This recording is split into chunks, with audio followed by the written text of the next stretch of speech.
So the two films I was absolutely dreading to watch this year were Bohemian Rhapsody and Green Book, and a large part of that reason was because of the backlash these films were getting. I didn't know a lot of the controversy going on with these films at the time, and honestly, I still don't really know a lot about it, but the reviews for these films were so low, and I was not clear as to why these films won Golden Globe Awards for their respective categories, or even why they were nominated for Best Picture.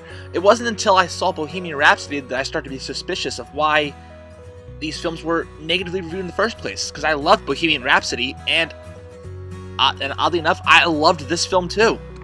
I think it's because, in a sense, Green Book isn't a modern Oscar film. It's not overly artsy, it's not pretentious, and it's not trying to present itself in a unique light. It's not using overly pretentious cinematography. It's not trying to be overly artsy. It's just a straightforward film.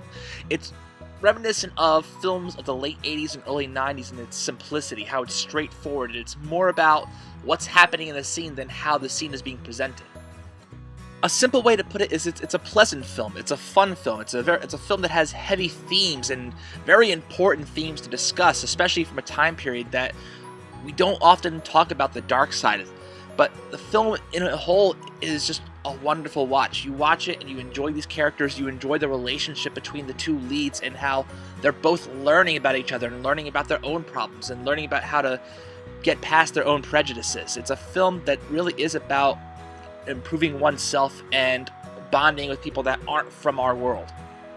The truth is, it's a nice little movie. It's a movie that you can get together and watch late night with friends or family. It's that kind of film. It's on the same level as Bohemian Rhapsody, which is maybe why those two won their Best Picture nominations.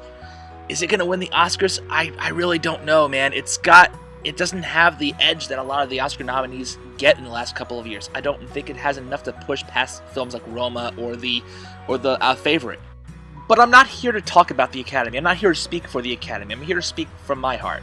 And what I can tell you is if you want a film that has a lot of heart in it and a lot of good, memorable scenes and a lot of fun, heavy emotions, you're going to love this film. It really is worth a watch.